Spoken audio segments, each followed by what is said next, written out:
what I'll do. Sounds like a good idea to me. Right. Let's give this a little tickle.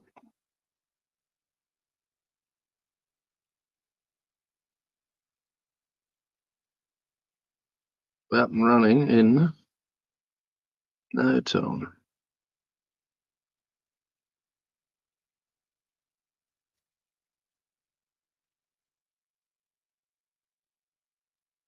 Oh, that should be live and direct.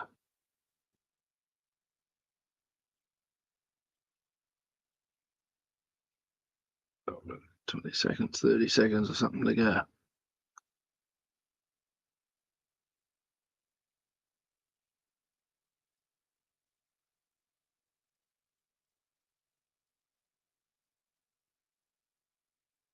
And we're at 7:30. Ready to rock and roll? Let's go. Let's do it. 7:30 Thursday night to the Anzac Day Eve, and you're here with Dean and Irv Spin Doctors. Welcome. G'day, everyone. My name's Anthony Irvine. I'm a councillor on Temora Shire Council, but none of the views I express here are those of Temora Shire Council. They're mine and mine alone. And I'm Dean McRae, and my views are definitely my own, and I can give a shit whether anybody likes them or not. So that's pretty well where I stand at the moment. Toss me the paper, please. Toss you the paper, the Hit Job Herald. Yes. What are we going to do with this? Well, would you believe, I think basically this week they've managed to produce something that doesn't stink of corruption and well, that's a start. yes, and it hasn't been hijacked by other people. So it appears to be a standard newspaper. They have kept up their usual. Is it like a real newspaper? Like in most back in the day when journalists had some integrity? Is that what you're trying to imply? There's still a hell of a lot of like MP's office vandalised. Apparently, someone threw a couple of eggs at Michael McCormick's office. I saw that, and I did point out to Michael on his Facebook page. Of course, he doesn't respond to me because that would, then he'd end up in a dialogue with somebody who would verbally kick his ass and eviscerate him, as I've done before in various interactions. I did point out to Michael that he surely should focus on far bigger issues like lowering, I don't know, the power prices, trying to get himself elected, to reduce communism. If you're going to be a person of such a profile, a couple of eggs on the front windows of your office every blue moon. Look, if you didn't get a few of them, you'd know just how insipid you are. Maybe you are finally starting to make an impact after all these years. Anyway, after all these years, you've made enough of an impact that somebody threw some eggs at you. Goodness me. Yeah, and they must have been very rich because eggs are expensive. Eggs are very expensive, and the coalition I can see there, they've committed to 1.8 million to Temora. Well, I'll commit to $1 trillion because it doesn't mean shit if you don't get elected. And the coalition at the moment are the biggest bunch of monkeys. They're going backwards fast. I've never seen. It's almost like watching that Bill Shorten election where, it was the election that you couldn't lose and he was just unbeatable. And I'm watching Dutton fuck everything he touches. I don't think there's any other way to put it. I can't sugarcoat it. I can't make it pretty. Dutton has just proved to be completely insipid. He and Michael will get along well. I'm sure they're friends because they're both insipid. There's not a leadership quality amongst them. They do nothing. They're statesmen, sure, but there's not a leadership, not a drip of leadership between either of them. Dutton ballsed it up strategically when he hitched his wagon to the Trump train. On the back of Trump's landslide victory in the States, Dutton thought, here's my chance. I'm going to hitch me wagon to the Trump train. Toot, toot. Here we come. But he didn't follow through on any of it. No, that's right. And because he done? When Trump imposed tariffs and Trump got on the nose internationally, Dutton smashed it into reverse and has absolutely not taken his foot off the accelerator ever since. So there's poo running down his legs since that happened. All he had to do was come out and go, I'm opposing net zero. I'm pulling us out of Paris. So I'm going to do a deal with the dog. If you've ever wanted proof that he was just a populist vote seeker who would just sell his soul for.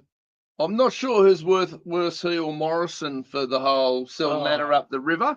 No, Morrison takes the cake. He was par excellence. There's been no one in the history of Australian politics that could just lie to the people so effortlessly. Oh, look, loved it. And Loved it. deceive his own party. Oh, yeah, To sit back he and can't think. even tell the truth to his fellow liars. That's how hopeless he His is. own cabinet, Yeah. his own team, his own inner circle. For him to sit there and make himself captain of every team going and not tell his mates, that just indicates to me what sort of. And look, he doesn't have any mates. Look, Scomo, they called him to be polite, but Scummo is actually. Oh, look, the guy's a dead shit. Oh, I told you, one of my former campaign assistants, friends, supporters at the last federal election used to work for him directly. You know, was in court with him for some of his practices. The guy's a dead shit. No, he's just a grub. Dutton's no better. Dutton's no better. And Cormac's here pissing the leg doing that. So when you read the Temora paper, guys, and it says the coalition's committing 1.8 billion to Temora, there's a big if. Means not a damn Well, there's thing. a big if we get elected. If we get elected. And then if we get elected, and if we get elected, we might keep a promise if we can. Maybe. Because we won't, but maybe shit, well, it's a Tuesday. Yeah, look, and you got to stand on one leg and rub your tummy and pat your head at the same time, and maybe, just maybe, if your mayor is nice enough to us and kisses our bottom enough, maybe, just maybe, we'll give you $1.80. It was $1.80. It was a typo. Yeah. Okay, so don't be had by this bullshit, guys. It's complete. There is a pretty big promo here about on page 4 about the Debuse Street precinct approved. Now,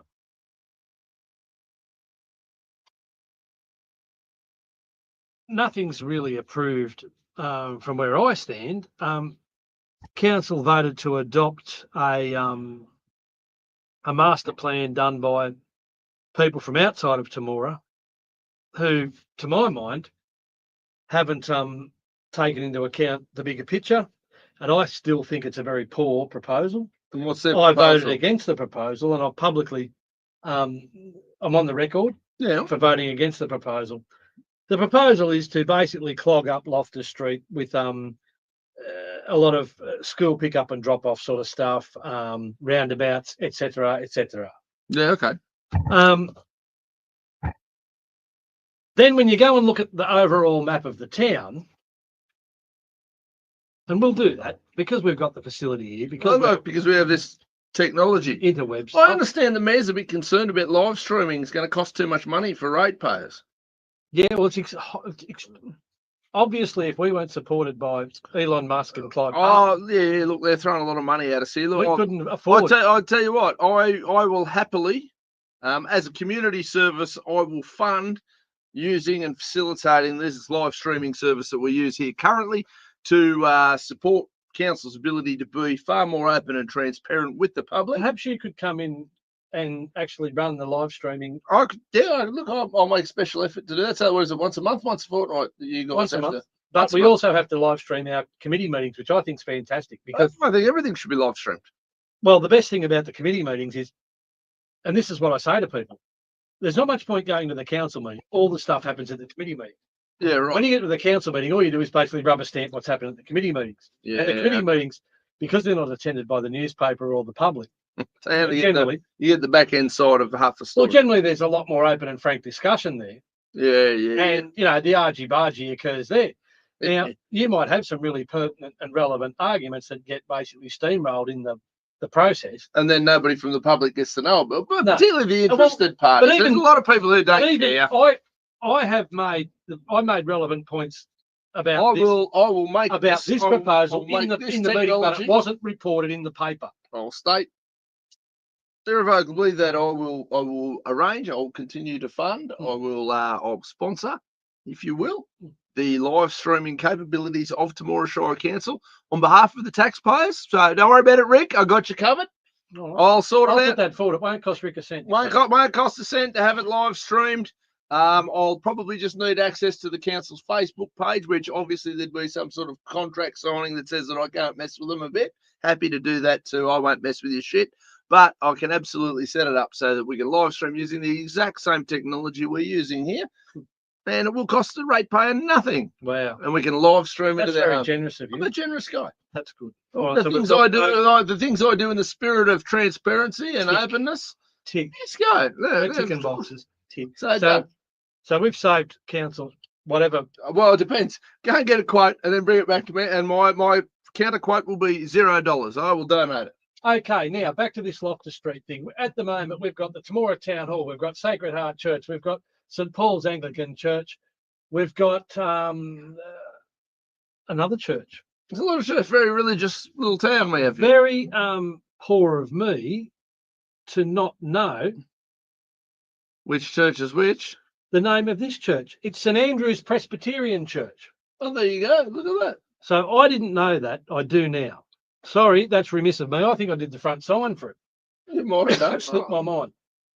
Now, we've got school buses. We've got school pick-up and drop-offs. We've got Temora Public School down here. We've got St Anne's Yeah, it's a busy little zone. High School here. We've got the town hall. We've got the council chambers. It's all happening here.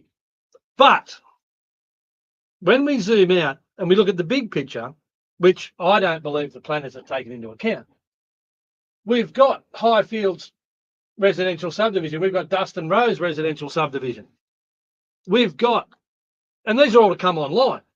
They're not existing. They're future developments. Dustin that are Rose is in unfolding. the build phase. There's not a house built on Highfields yet. Yeah. And we're talking a lot of houses. Plus, we've got another master plan for this area here, which could lead to significantly more housing. Yep. All of that housing, in order to access the CBD, all of those residents will funnel into the CBD via Loftus Street. Yeah. Okay. Yeah. That makes sense, doesn't it?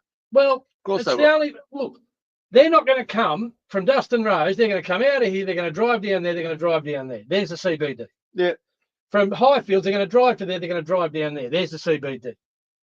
Yeah. From here, they're going to drive to there. They're going to drive down there. There's the CBD. Well, surely they'll go out here somewhere. Oh no, yes, exactly. Just- yes, just they'll to- go this way, just or to they'll go down benefit- Kitchener Road and come down that. Just to benefit congestion. Bullshit. They're going to go the shortest route, the most direct route, of course, which involves Loftus Street. Now, there's been no consideration given to the future increase in traffic of Loftus Street. Yeah. So here we are again, blinkers on, short-sighted. Let's make a 5-year plan. Let's make a 5-year plan that takes 10 years to implement, so it'll be out of date before it even gets implemented. Yeah. Of course. That's every government's golden strategy. And that's my opinion. My opinion of the stupidity of the decision-making process in a lot of matters concerning Temora Shire Council.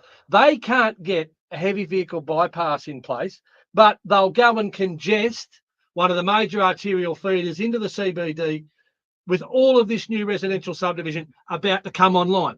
Now, it's a bit like Wagga's predicament, where they've put all this development on the other side of the river. And they've got one bridge, and all of a sudden they've got gridlock. Twice a day they've got some of the best gridlock you'll ever see. Well, blind Freddie could see if you're going to build a heap of houses over there, You don't need a way to get them and you're going to have a city over here, Well, you know, it's like someone should set up a ferry.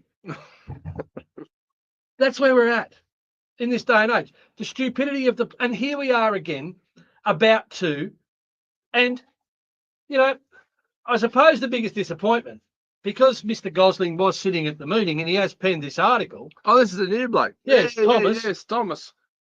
Thomas Thomas. Gosling. How are you, Thomas? Thomas You're on my Bakers. shit list, yes? Yeah, so you've done well. Yes. Excellent. Good job. Now, yeah, a lot of people get a bit of a say in this, but there's no mention of Councillor Anthony Irvine speaking against it. Of course not.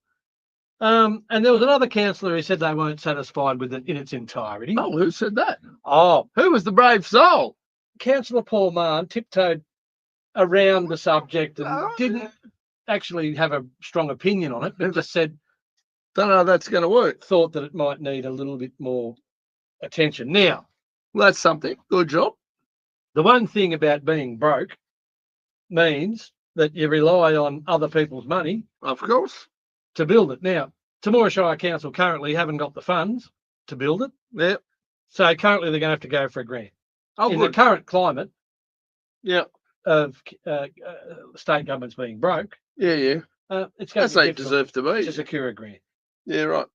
So don't hold your breath. I think as more people actually, and as more evidence comes to light, and as more, the time it's going to take for this to get funding will allow the build out of these new subdivisions. Yeah, it'll And change basically- the game anyway, Yep. and we'll be back to square one. And we've wasted plenty of time, effort, energy. And Have we seen any future traffic projections in the study? I don't know. Have we? I haven't. I haven't seen the study.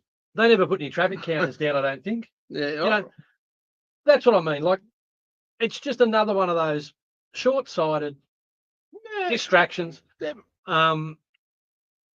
The area does need some work. There is no doubt. Yeah. But I just don't believe this is the solution yet. Yeah, fair enough. Something needs to be done, just not that. Anyway, Thomas managed to avoid publishing any of that. That was all considered at the meeting. Yeah, of course. Anyway, I am on the public record, and I will remain on the public record in opposition to this proposal. It's a stupid idea. Yeah, fair enough. Fair call. Not in opposition of the principle. Yep. I'm in opposition of the proposed layout under the congestion that the circumstances. proposed layout's going to create in probably the major arterial feeder into the CBD other than Victoria Street. You know, you've got Burlington Way and Goldfields Way. The next most important feeder into the CBD is this road. Yeah. Particularly once all this opens up. Absolutely. That's So going to be here's all the epic. future growth in the housing. Yeah. And we're going to congest that major feeder. So stupidity 101 tick. Now, so we've got Michael making promises. Michael making promises he can't keep. He isn't likely to may or keep. may not be able to keep, but we'll see. We'll hold him to them if it comes to pass. Oh, look, absolutely. At least they've been written down. I have a long memory, don't you? Worry. You know, I suppose we do need just to point out, and don't worry, propaganda, Pete, I'll take care of your business for you.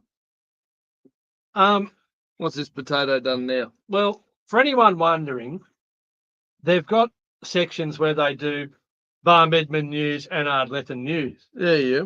The problem is that the Barmedman News is in the Ardlethan News section, and the Ardlethan News is in the Barmedman News section. Right? What do you get paid to be an editor? Because I don't know. Surely some arsehole's going to pay us some money to go through their bullshit and go, well, that's backwards. That's not quite right. Anyway, so yeah, right, fair enough. Peter doesn't get a pass as the group editor. Oh no, Peter doesn't get a pass ever. But he certainly doesn't. He doesn't get a pass for anything ever again. He's done. He can't put the articles under the right headings. No. Okay. So our mate Michael went down to Pterodactyl. Yes, Michael was down there. He give us a call, Michael. The mayor gets a whole page for his propaganda. Oh, the mayor got a whole page. What's he saying? His whole page. Oh, that's his mayoral report. You know, I had a cupcake with. Fucking, I was at the local scon club. Yeah. Yeah, right. That's lovely. Dancers performed at a festival. That's excellent. Yeah. Love that shit. Where does it say he's just resolved the HVR problem, heavy vehicle route? No, that's I don't. Well, I'm only skimming it at this stage because it's the biggest part of the paper. What about anything about codes of conduct in there? I haven't made it that far. Like it's a pretty big. Anything about wasting money? Yeah, fuck. No. Not on a quick skim. No. That's a bit sad. Well, they went to the Country Mayors Association in Sydney. I don't want to point out the bleeding obvious, but Sydney's not in the country. Why are we having the Country Mayors Association in fucking Sydney? That seems a bit silly. I would be inclined to think that you'd probably have it in a country location, so as all these mayors could go and spend their money in a little country town for a weekend and book hotels and what have you. No, they'd be going to talk to the politicians that direct our fate. I don't want any of them directing our fate. Well, they do, and that's the reality of it. And they don't really give a shit about what happens over the mountains. No, we all know that. Newsflash, they don't give a rat's. Oh, well, we know. We know. All right. So that's when we've chaired some Zoom meetings. Yes. We did. This week looks almost like mine. With less bullshit, I imagine.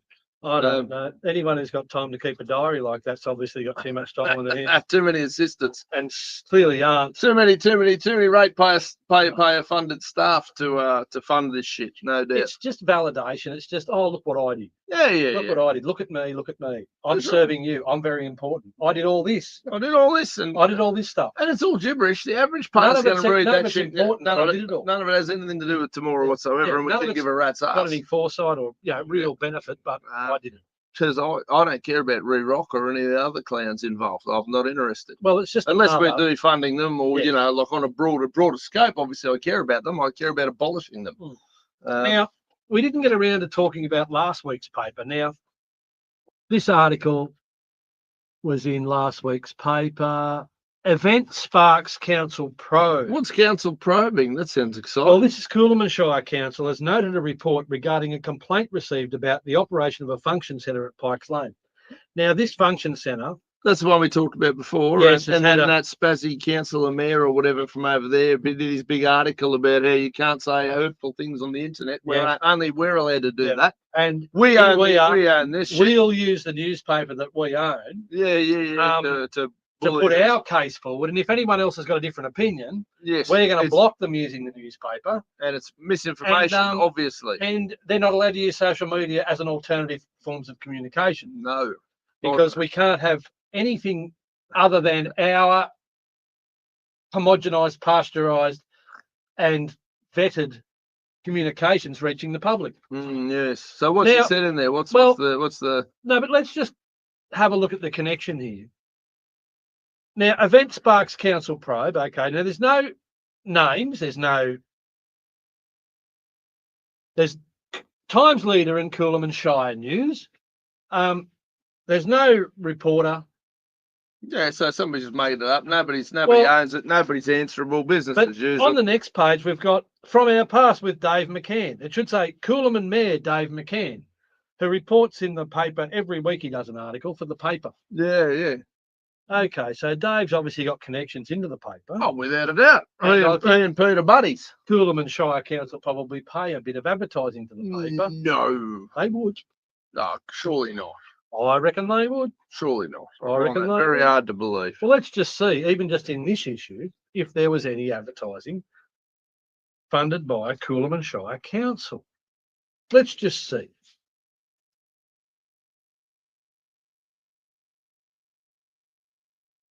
No, Goldenfields Water, Temora Shire Council. No, Coolum never ran anything that month or that week. But anyway, that's not always the case, let me tell you. This report is so vague, misleading, and really is just a big just full of Bullshit. veiled threats, really. Oh, really? Who are they Hmm. threatening?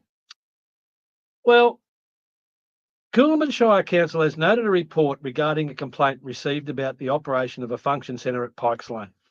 The complaint they received Now, is there's from no- the mayor. Well, no, who but there's no, doesn't like his feelings being hurt, there's and no, I've complained there's as no the mayor. reference as to when this report was and who did it. So, Of course.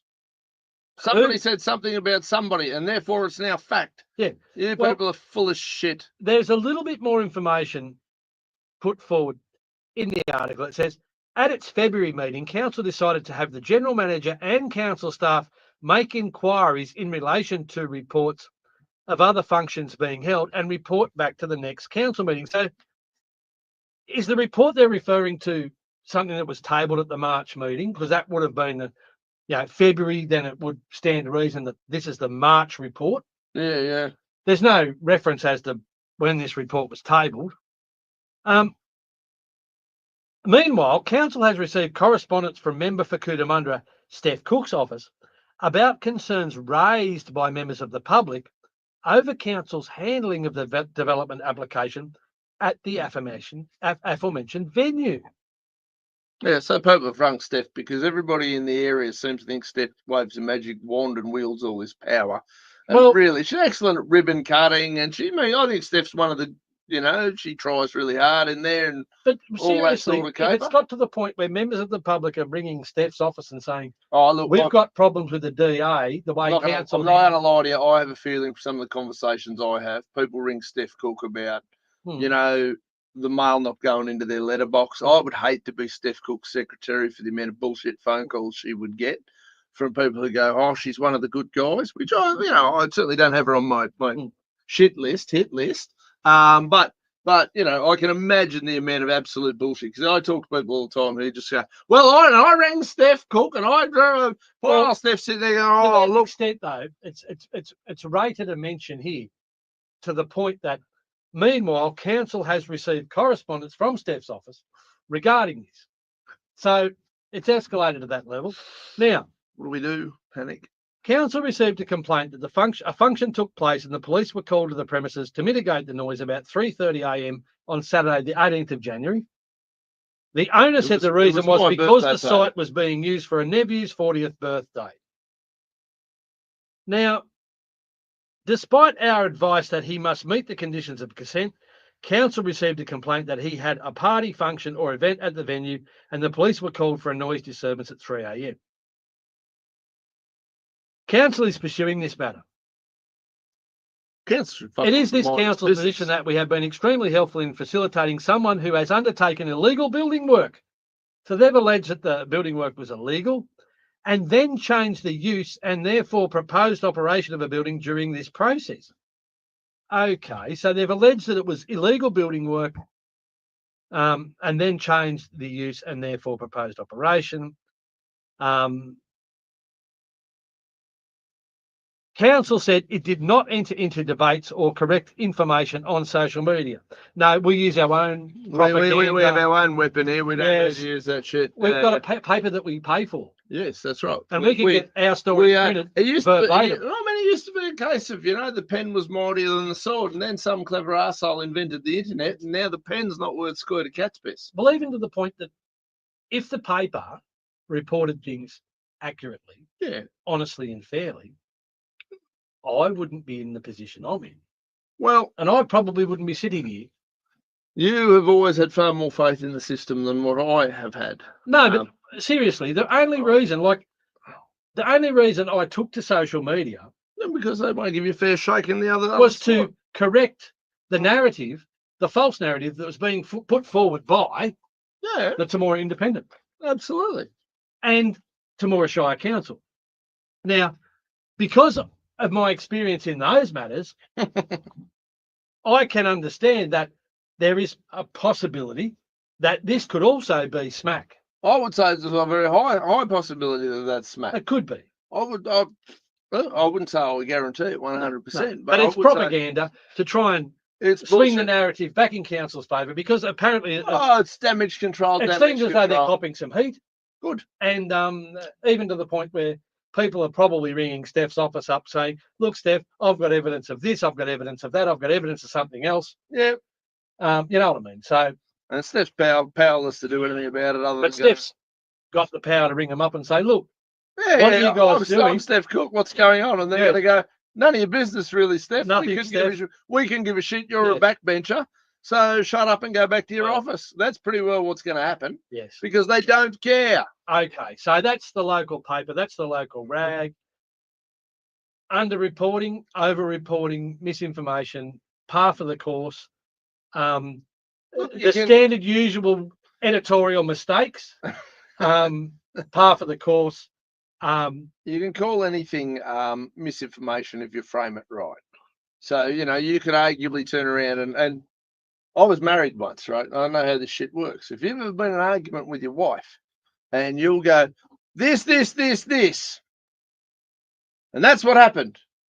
Bullshit, I remember this and this. You lying bastard. And you go, I didn't lie. I didn't admit the truth. It just didn't come out at that time when I was thinking about it. Wasn't in my head. The fact that you've got a Refidex of bloody, so it's very easy to kind of go down that path as well. On both sides of most arguments, you can kind of go, well, you didn't say. There's X amount of words there that are available. And you know, Even to the point, no, but even to the point they haven't actually referenced when. oh, they haven't. But that's who, what. who prepares. That's where I'm going. You and I sit here. Even With our if they've face got to the quotation marks, they've got quotation marks in this article. but they haven't quoted who they've quoted. Yeah. No, I'm sure once upon a time a journalist would get punched in the face by another journalist for being so fucking. Oh, you're going to put quotation marks and quote someone. Yeah. You're not going to actually tell the audience. You and I sit here with the audience, our faces on it, names on it, no hiding from anybody. 100%. And there has been occasions where I've said something I've had to back next week. I said something and somebody pointed it out and they were correct, or I was incorrect, or I forgot to add A, B, and C, or I added that incorrectly and I found out more information. I'm happy to do that. These assholes, not a chance in blue hell. No, they won't. Not a chance. Did you know scientists in the UK, under the government direction of the UK, are now doing experiments to dim the sun? Looks like it'll be approved in weeks. In the UK, yeah, of all places. Of all places. Where the sun... They're looking to brightening the clouds to reflect sunshine as a way to stop runaway climate change. You know, Mr. Burns in The Simpsons, he tried to control the sun at one point. A few other dastardly villains throughout comic book history have tried the same shit.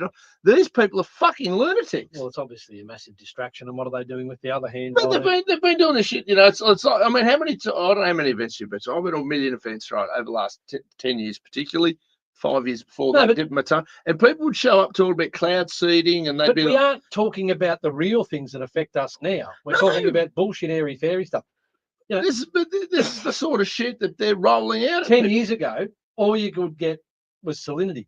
You know, at the moment, we've got a situation where ferals are just completely out of control. Are we talking in Parliament? Are we talking down the street? Or are we talking out in people's paddocks? Feral pests. Feral pests. In the rural Parliament setting. Okay, yeah, right. Yes. 4-legged types, usually 2-legged types on occasion. Yes. So we've got to be very clear when we talk pests around here and which variety we're talking. Moment, we've got massive amounts of feral pigs, feral deer, feral foxes, feral rabbits. There's feral pigeons running rampant in town. You know, whilst they're talking about this big picture stuff, the place is going to hell in a handbasket. Mate, it's just you look at stuff like this and you look at stuff like that. Cockies are getting eaten out of house and home by plagues of rabbit and all the rest. I drove through. I had to do some deliveries in Junee this morning. One of my little hats that I wear. And I called through Junee today to do some delivering, and I've never seen so many rabbits in my life as what are running around Junee at 4 a.m. Well, like I'm talking about just up and down the main street of the joint. Here's an article that was published by New South Wales farmers just last week.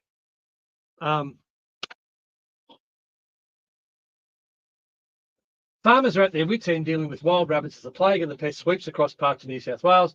New South Wales Farmers Junee Branch Chair Martin Honor said landholders in the Junee, Illabo, Wagga Wagga and surrounding districts were losing the battle to contain the destructive pests as they were reported in unprecedented numbers across the Riverina. Yeah.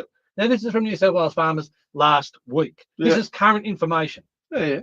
Every night, our paddocks are crawling with thousands of wild rabbits who are ravaging our crops and pastures until there's not a skerrick left on the ground.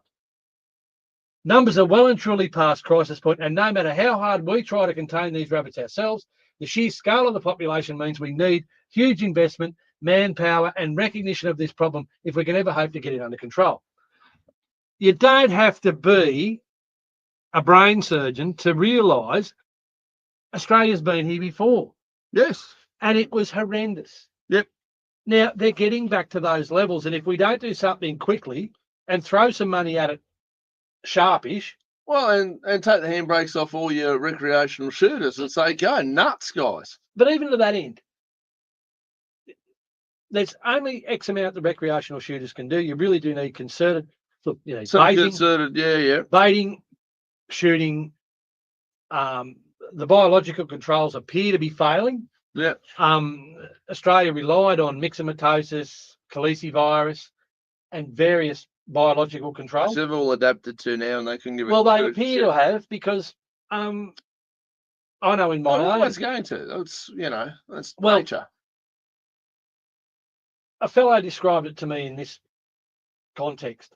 If myxomatosis isn't lethal in its own right, But because the rabbit's eyesight's affected, they would generally starve because they couldn't find food. Yeah.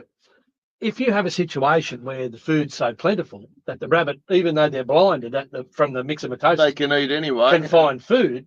Yeah. Then if they live through that iteration of the disease, then their progeny will be resistant Yeah. to the disease. Makes sense. Yeah, so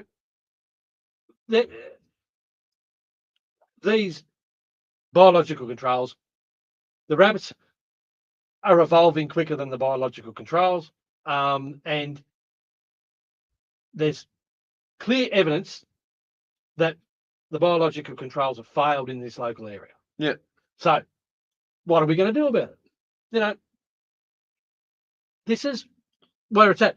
It's the same with deer. We haven't got deer here. No, they're very close by, and they're coming. And I'm telling you, if you happen to hit a deer on a foggy morning in a little 4-cylinder motor car, odds are that car's written off, and you may well be very seriously injured. I would say so. Yeah, they're pretty big animals, deer. They sit high off the ground, and if you're in a low car, I lived on a property outside Mossvale for a while. Mossvale, and I tell you what, and we had this flock of deer that lived pretty much on the property. Yes, it was a herd of them. Yep. And some mornings you'd wake up, walk out your front veranda, and there's a deer standing there, looking at you. You know, which is pretty cool in some ways.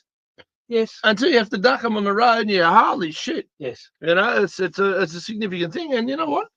We need to start eating these things. There's a huge. We're always crapping on about how expensive meat is. I'm sure we keep knocking these bunnies over. There's a massive amount of protein that's being left to rot in the paddocks just because the markets aren't there, or the processing. The capabilities for processing would seem to be the most difficult next step, I would imagine. The biggest issue is the consistency. So to go and set up some great industry and have all of the investment in the product, and then define that you enter a drought or you have a shortage of the product all of a sudden. Yeah. It's a boom bust thing. It's a bit. Well, and the reality is most people are very hesitant to eat rabbit. Oh, well, they weren't back in the Depression. No, well, because they worked out back then that's what had to happen if you wanted to eat protein. Guess what?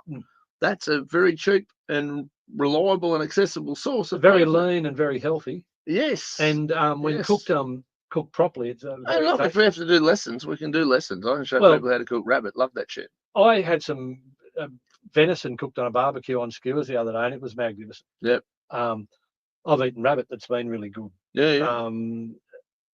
I haven't gone as far as eating wild pork, but some people have said to me that provided that the animal is selected from an area where they've got access to. In some areas, the wild pigs will be eating sorghum crops, or they're eating a green diet instead of carrion. Yeah. So they're less likely to be carrying some of the more the parasites, worms. Yeah. Things like that.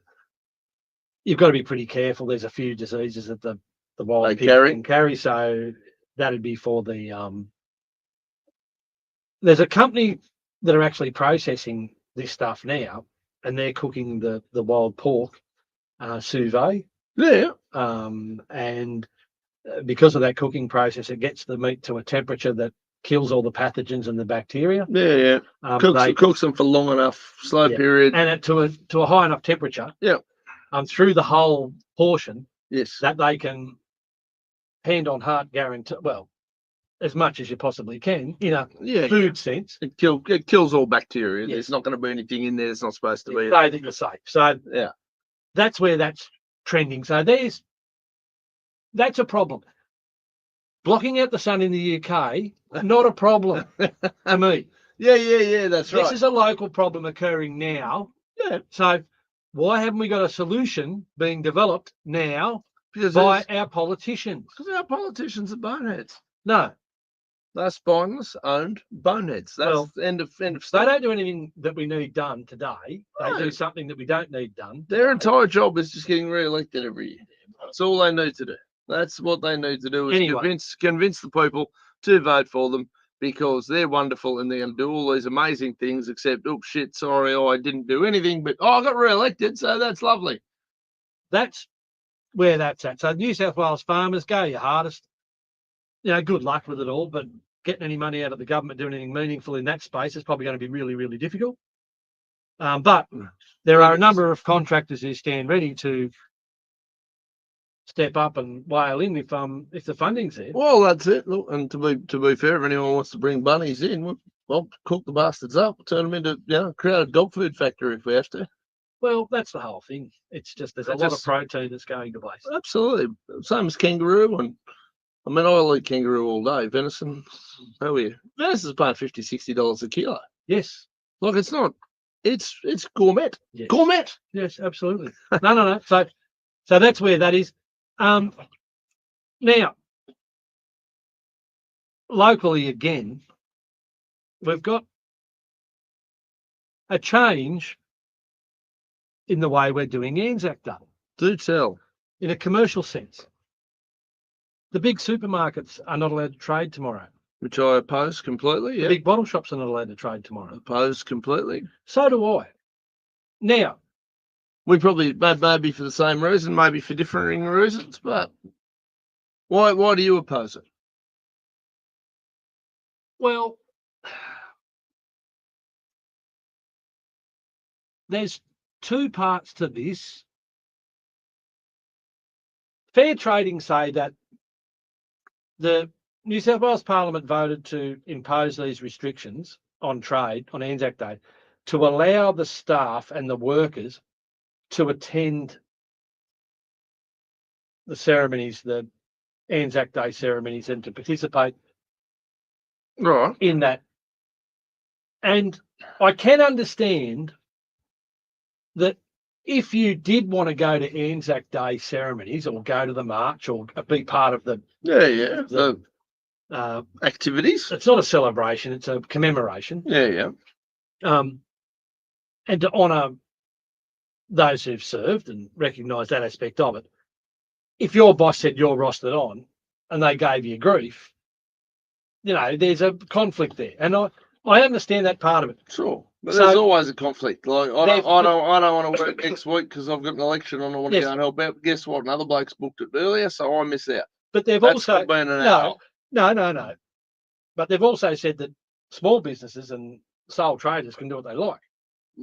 So they should. Yes. So there's a conflict there, and I still think that the large corporations should not be told they have to shut. But there should be some sort of consultation with their staff, and there should be an agreement with their staff. But because of the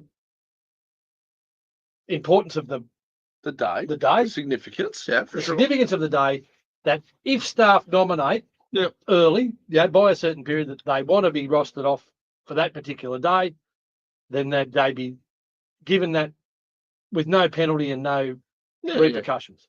Yeah, well, that should be how it is, yes. So, and you're always going to have some arsehole boss, and they're hopefully going to be the ones who don't have any staff left because they'll go and work for better bosses. But there would also be some people there who say, as I did, my grandfather served in World War II, my old man went to Vietnam. Yep. Right. I worked a heap of Anzac Days. I'm not working tomorrow, but I have in the past worked on Anzac Days, and never once has either of those guys pulled me aside and said, "Oi, you're out of line." Yeah.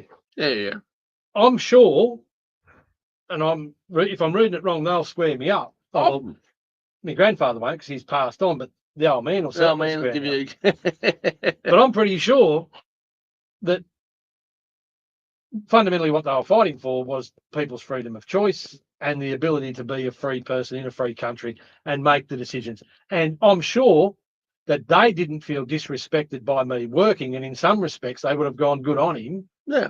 That's what we fought for. It's our day. We served. We're going to go and commemorate Anzac Day, but for other people, if they choose to work, they're working, and we've provided the freedom. And the freedom for them to either go and earn money on this day, or to, if they want to go and buy a carton of beer on this day, or if they choose not to go and frequent those shops, you have the freedom to do so, because these men, mostly men back then, went over, risked their lives, many died, so that you as an individual had the choice, not so that Chris Minns and other dickheads could tell you what you can and can't do on any day of the week. That's not what they did. I think it's a little bit anti the whole. It's the antithesis of freedom. Yes. We are not letting you open. You can't do this. You will not do the following because we are the bosses. Yes. You know, and as a bit of a rule, that's been one of the reasons that we've always had. You know, Australian veterans have been well thought of. Australian troops have been well thought of. Of course, even old Erwin Rommel thought the Aussies were fantastic warriors. And the problem is, though, that they make this big show of this one day, but for the other 364 days of the year, the diggers don't count. Oh yeah, and we've got to have bloody royal commissions into the suicide rates and the piss poor yeah, that's right. They're so hypocritical. That's they're the all bullshit part about it. It's actually just hitching their wagon to the back of a day to try and make out. Look what we're standing for. Yes. Stomp their feet like an indignant child, and you know, chuck a little tanty, and we're all supposed to go, oh well, look at our loving government. You know, a bit like Albo tricking over to argue with some cafe in Canada about fucking Vegemite. Shut up, dickhead. Yes. You're a dickhead. Now, New South Wales Department of Fair Trading has on their website currently at the moment, as of the 25th of April 2025, all retail shops will be required to remain closed on Anzac Day to ensure the service of veterans is recognised and people are able to take part in services throughout the day. Shops that were previously required to remain closed until 1 p.m. on Anzac Day will now need to remain closed for the entire day. Shops that were exempt under the Shops and Industries Act 1962 will also be required to close on Anzac Day.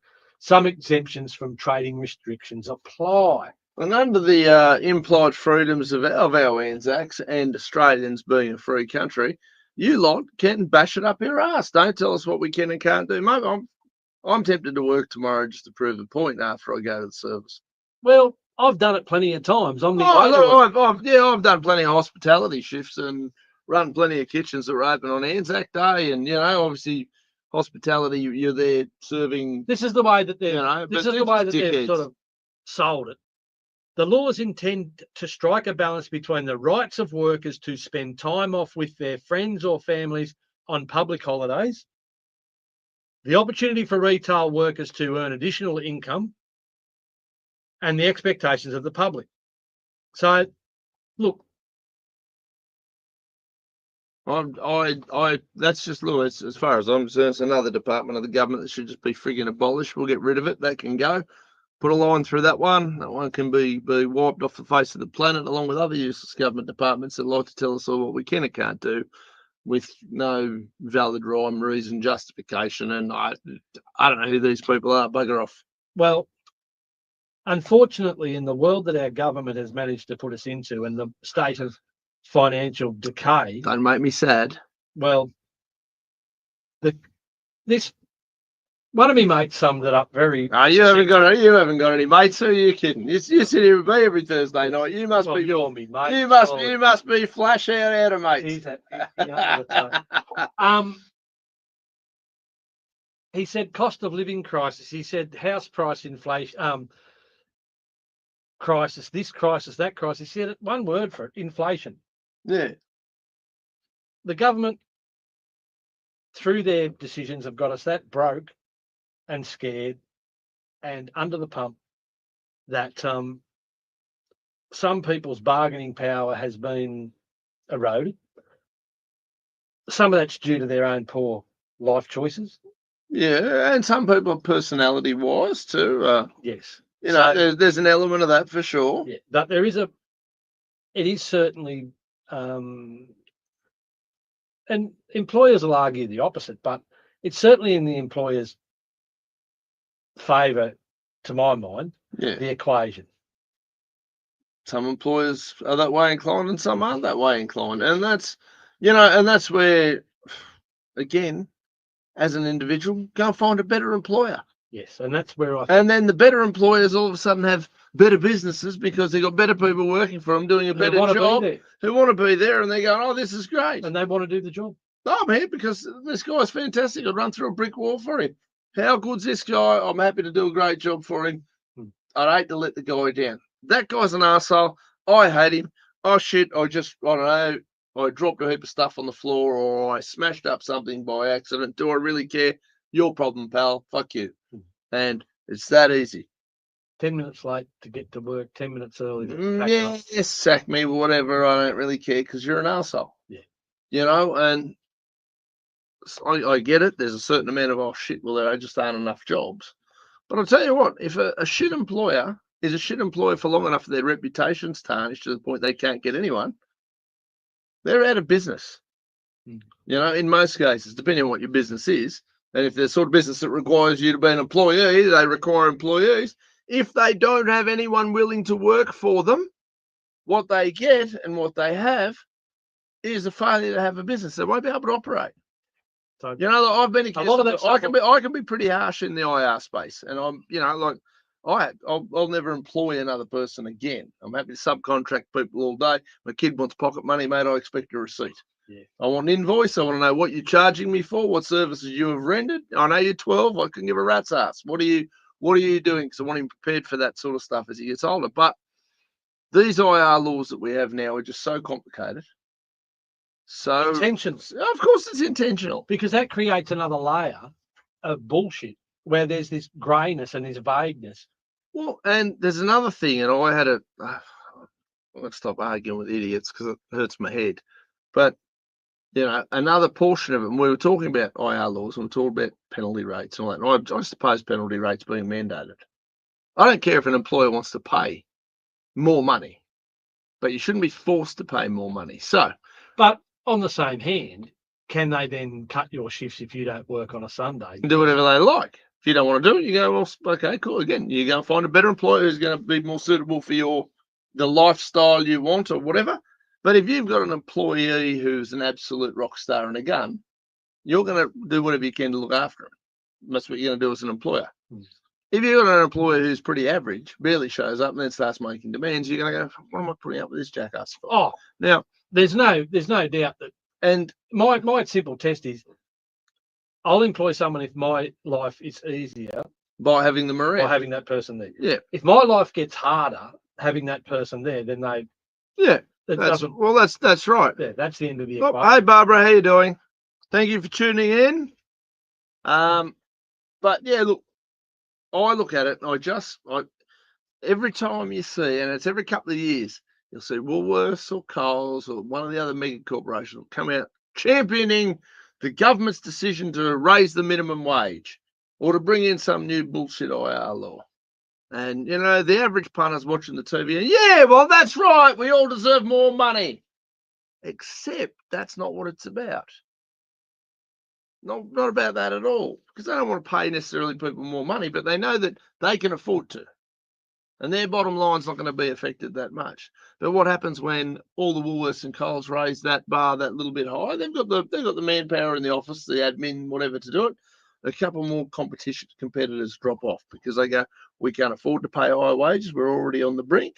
We're already stretched to the maximum. We can't afford an army of lawyers. We don't have HR people. But don't you we're a small family business. When the big wage theft cases come about, it's always about Woolworths and Coles, the people who've got a phalanx of lawyers and a phalanx of HR people who are actually the ones breaching the laws. That's because they can give a shit about them. They go, oh, sorry, we made a mistake. There's your fine. Guess what? Put those wages up again. Yeah, here's $100 million to the workers we owe. But for the, you know, if you go back, well, I don't know, even when I was a kid, we still had, I think it was Georgie Deep, had the Deep's Groceries and things like that. That's how, over time, they've eradicated all those small businesses.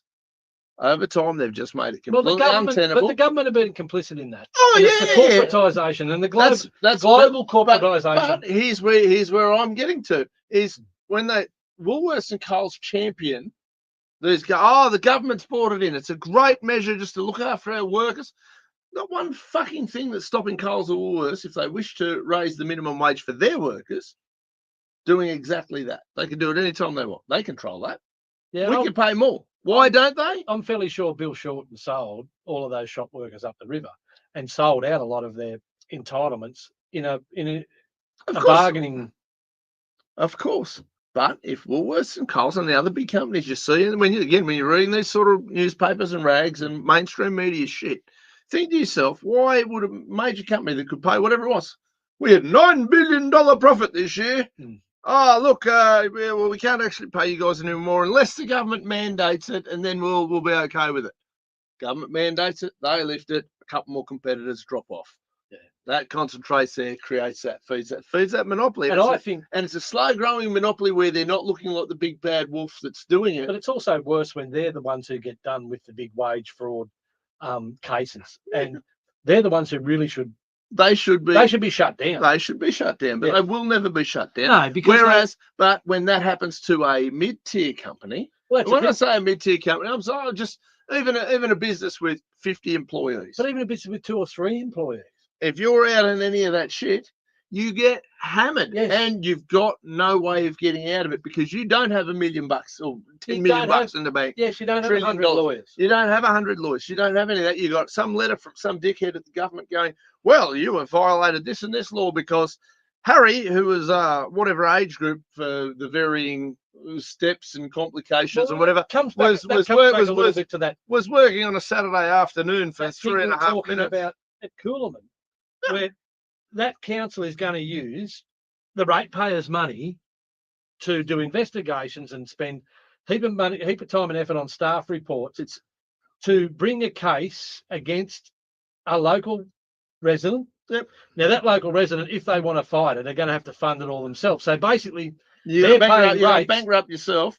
They're paying rates to have their own rates funded in a war against them. It's all bullshit, and it's out of control. We know that's how it is.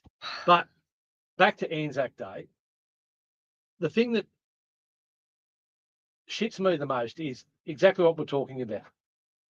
All the hobnobs will be out there front and center getting their photos taken and putting on the biggest show they can for the one day a year, and for the other 364 days of the year, they could not give a shit.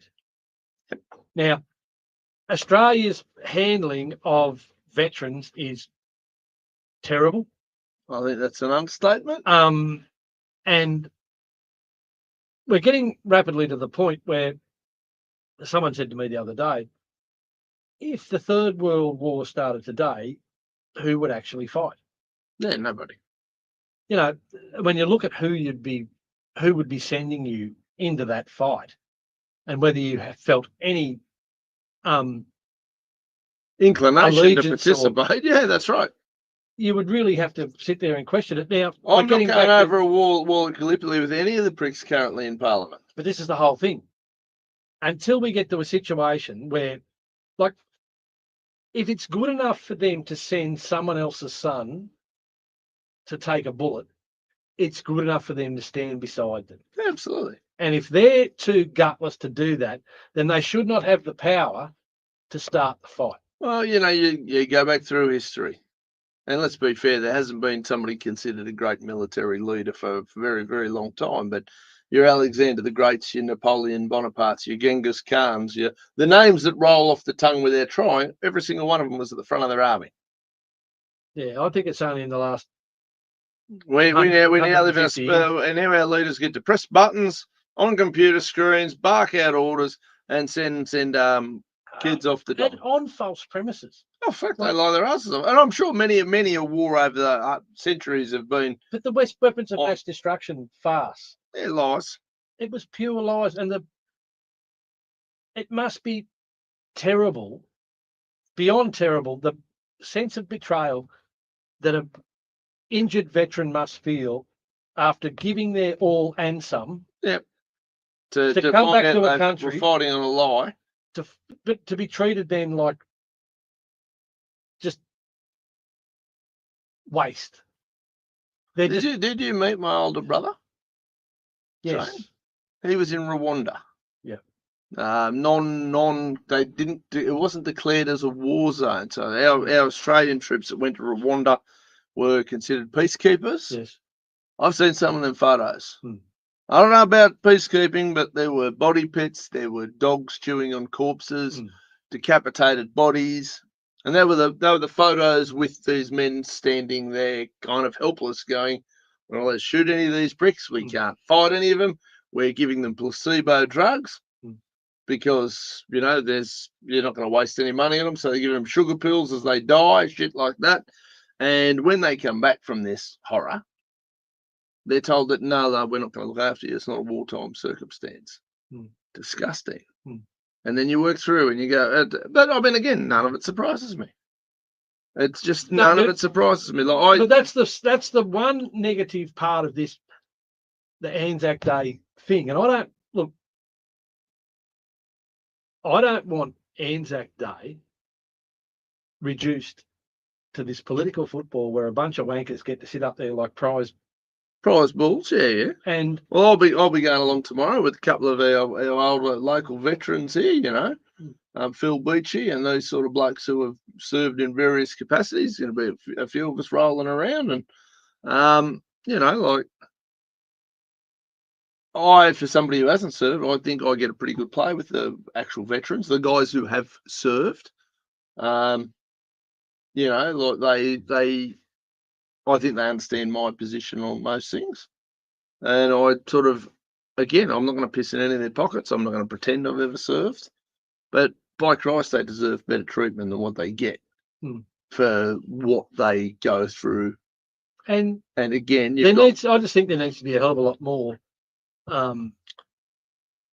consideration given that, like, Dutton's beating the war drums and Dutton couldn't beat Tom with a stick, mate. But I'm telling you, if there was the slightest possibility that there'd be a bullet whizzing past his head, he'd put the war drum away, break the sticks, and he'd be singing Kumbaya. He'll be one of them crying closets that they started to roll out in universities the last few years. But seriously, and that's where it's at. So they are spineless. The entire leadership of this country at the moment is spineless. But the absolute carelessness that they treat other people's lives. They don't care. It doesn't affect them. Yes. And that's the thing that they're in their little glass house pressing their buttons. It's like playing Call of Duty, mate. And they're just playing Call of Duty with people's lives. We need to honour the service given by the people who have served our country and created the freedom that we enjoy today. Yeah. The main message should be we want to avoid future wars at all costs. Absolutely. This whole idea that war is good needs to be, this isn't a day of glory. This is a day of... A lot of people died. Please be careful. Yeah, that's right. You idiots in your suits. Yeah. We certainly need to honour the people who've gone and taken that risk and risked everything for us and for our freedom. Yeah, for sure. And that's what it should be about, and shouldn't be an opportunity for a bunch of jumped up wankers to get up there and posture. Part of me wants to take a camera and we'll just start lining up. We'll take all the wanker photos tomorrow and we'll share it on Facebook. Look at this guy who's so full of shit. Look at this guy who's so full of shit. Well, look at this I say, it should just be about, that's what I mean. It really probably should be just a day that, is celebrated by the service people. There's an element of that. But I mean, you also look at a lot of these kids now, they're doing all these surveys about which generation, whether they go and fight. And all the current kids, not a chance in the world. No way. Not a chance. Why would we go fight for this country? Why would we need to? Yes. Now, I don't know how much of that's overindulgence. I don't know how much of it's spinelessness. I don't know how much of it's a complete lack of pride in their country. Yeah, but there's also a wisdom in their approach, knowing that they're seeing through the bullshit to some extent. Well, is that what it is? That's I guess they're some of the questions that are. When I see those graphs and whatever, I go, well, we've worked really hard that if you wear an Australian flag somewhere, you're automatically going to have some prick call you a racist. There's an element of that. I've spent the last, but that's the problem. There are people who are ultra right wingers who do take the flag and use it. Oh, for sure. For their. But then there's also ultra left wingers who'll take flags and do things. It's that proper use of that's the thing that upsets me, I suppose, is about Anzac Day is the posturing. It's a personal thing. It's a private thing. And I really don't think anyone should be judging anyone in relation to it. And the way that they're stopping people, allowing them to run their businesses on the day in Yeah, when people have basically laid in their lives to create a free country, and we're being told that we can't make our choices and run our, affairs as we see fit. Oh, absolutely. I resent that will be rolled over by the media froth at this sort of stuff, and they'll blow it all up and whatever. Yeah, and it's just one of those days where they roll out all of their cliches, and you know what I mean. And it should be more about the diggers and the. Well, of course, that's what it should be about. Yeah, and just I could go down there and posture and bullshit. All I'm going to do is go down there, be there, talk to the blokes that that have invited me down to be there with certainly them. much more about the absolute hell that war is and how we never want to get there again. Yeah. The longer we go without a serious world conflict, the more people forget. And I just think that complacency is dangerous. It's very dangerous, and I think that's where we're at now. And Jenny rightly points out, do you not remember what happened in Melbourne at the Shrine on Anzac Day during the COVID lockdown? They were shooting rubber bullets at the public for wanting to pay their respects. I remember very, very well, Jen. You've got no, I had friends that were down there at that particular event being shot at. And I can tell you, it wasn't just because they wanted to pay their respects. They were down there standing for their freedoms, which I think they're well within their rights to do. And this communist scumbag arsehole who has just been finally the media has announced that Dan Andrews he was lying. No shit. Many of us knew he was lying. But yeah, that's exactly what that was. It was the most disgusting thing in the world to have. But why is he still walking around? Why isn't he in front of a royal commission? And fucking firing squad. But anyway. But seriously, why are his actions still remaining unpunished? Why is he? They're all in it. They were all doing similar shit. The whole lot. They all don't want to be exposed to the risk of having their decisions. Because the minute one falls, they all fall. So they've got to protect each other. It's a protection racket, 100%. It's a bit like councils, really. The protection relatives there. But no, that was one of the most disgusting things in the world to see. Aussies shooting at Aussies, and the fact that we had police and military willing to do that, every single one of them that participated in that needed to give themselves a fucking uppercut. That was completely disgusting, and you're right, they don't care. It's off tap. Adam once worked on Anzac Day. Truckie came through, broken axle. Only place open, saved his trip. Good. Yeah. And that's and as a business person, if you feel that it's in your business's interest to be open, you should be eligible to be open. 100%. It's not up to the government to tell you when you're eligible to be open. It's like the minute they start telling me what hours I'm only allowed to work X amount of hours, I'll be bugging because I start at 3 a.m, and I can get home at whatever Christ time. I don't want those pricks having the power over me to tell me when I can work, when I can't work, what I can and can't do. Yeah. Because our diggers didn't fucking die, so some wanker in a suit can tell us when we can go and be productive. Yeah, exactly. Absolute farce. Yeah. But speaking of Dan Andrews, he's on your list here, and we better bash him on the head before we call it a night. Well, it's just the fact that I think in this day and age, it's not going away. His actions will be punished. Yeah.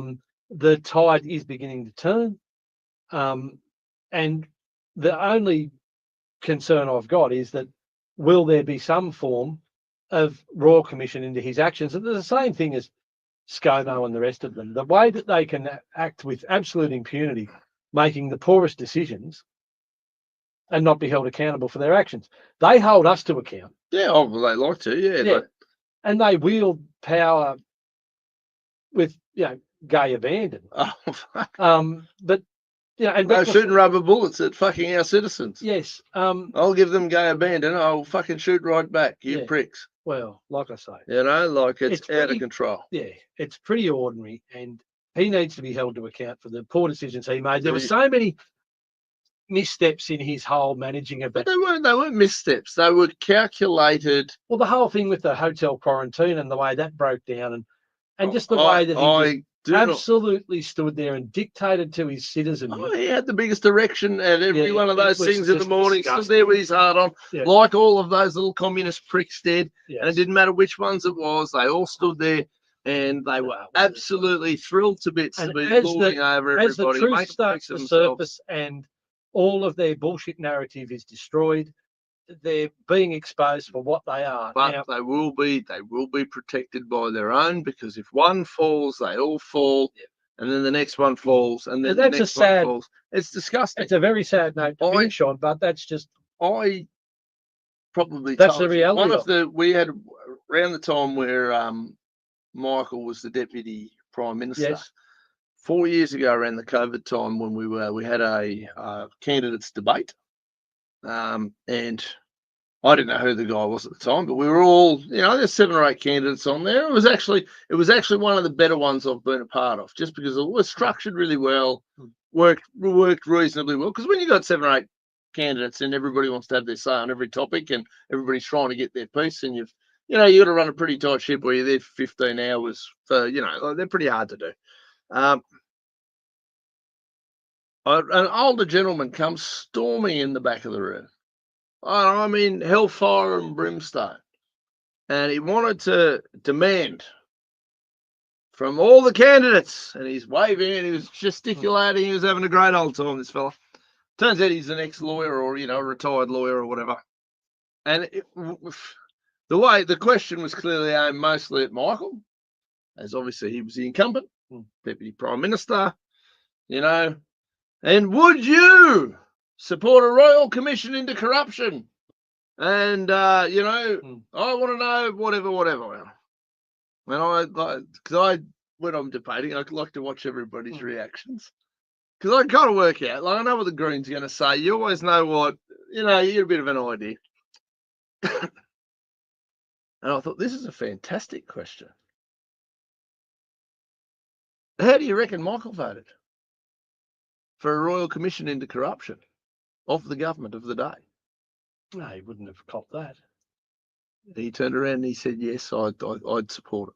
Really? He did. Only under extreme duress. The video's got to be still somewhere around. It was New South Wales. I wonder if he'd still Farmers or hold that something. position. Of course he wouldn't hold that position. He said it because he was absolutely under fire in a room full of people, and this old bloke was, would you go on? What do you say? Obviously, if you're not going to not willing to say that you'll stand up for a royal commission into corruption, is that an admission of corruption? I mean, that's the natural play of that. I was the only one who voted no. Well, outright said no. I wouldn't vote. I wouldn't support.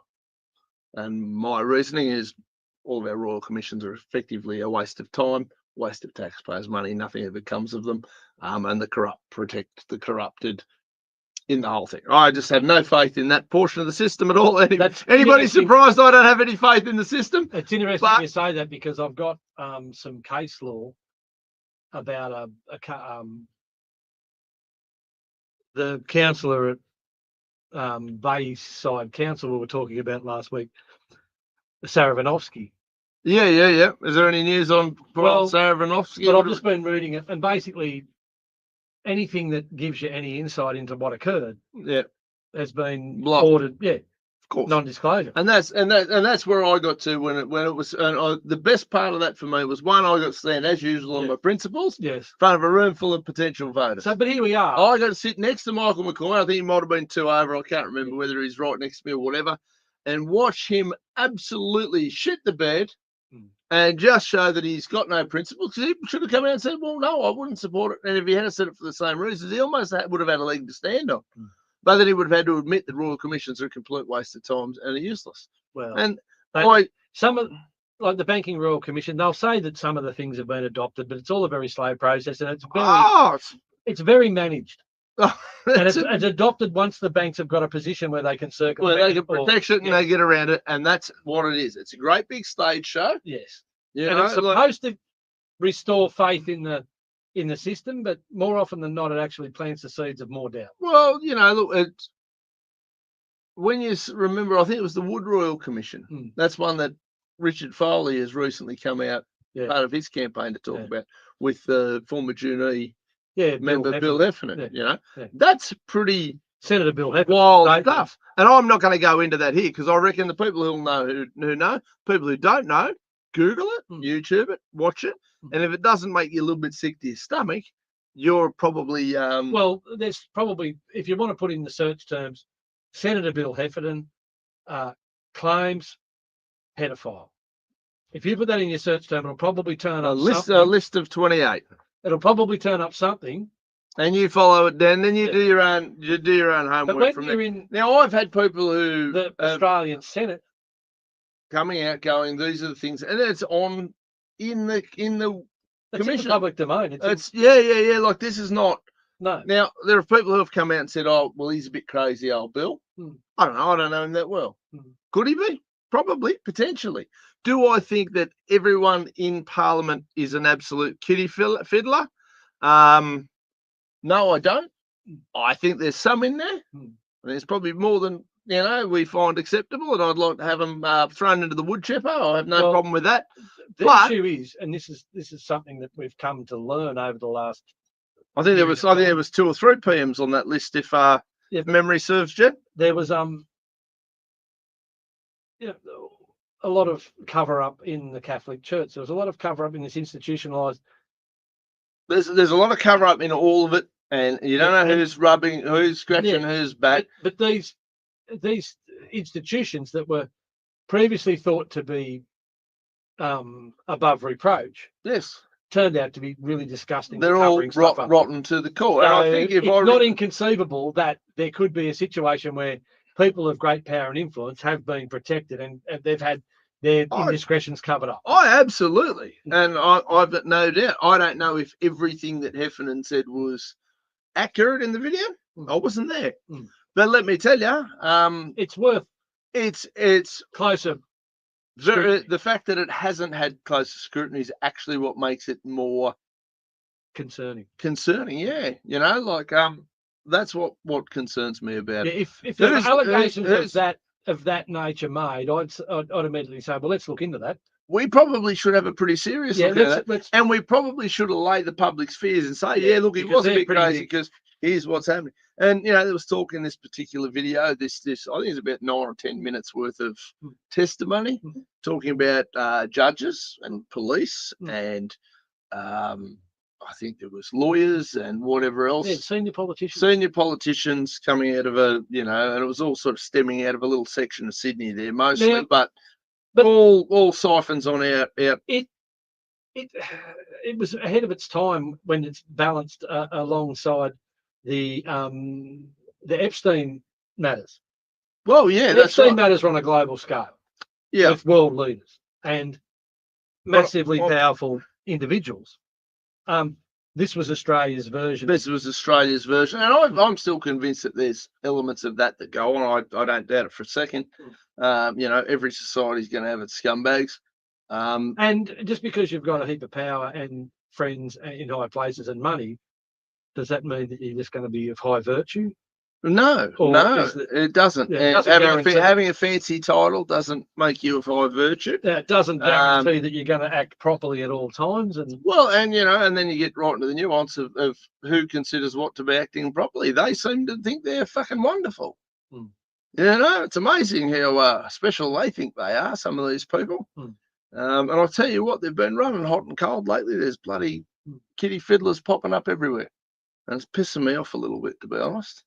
Well, I think the one thing about the new media, the new forms of media, is that all of these concerns can be aired.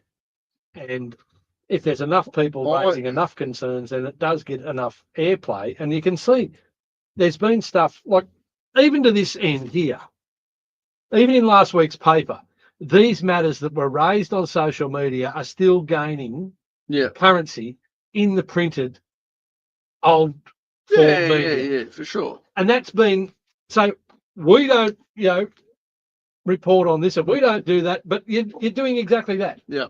You have just proved that social media has got power because you're responding to it. You're reacting to it. This is a direct response to the issues that were raised on social media, and this is your response. Yeah. In the old media, in the old printed media. But the power of social media is absolutely changes the game. Proof positive that social media has an impact.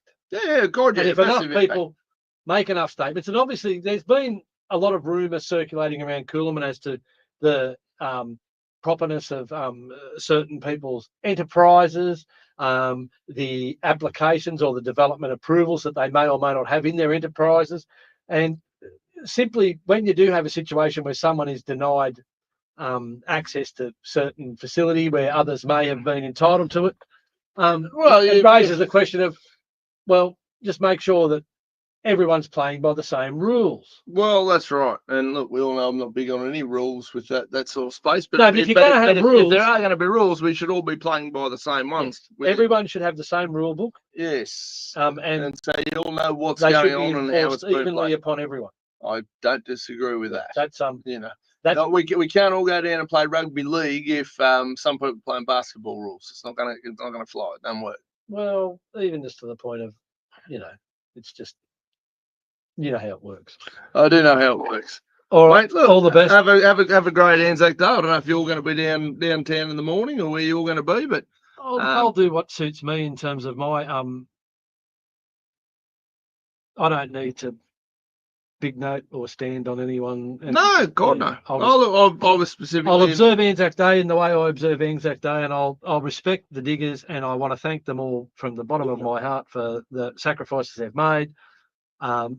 All of their families have made, the mothers, the wives, the sisters, and nowadays the mothers, the wives, and the sisters are also serving. Back in the day, there was,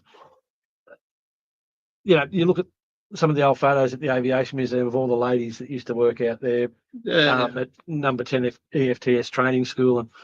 And it really was a team effort.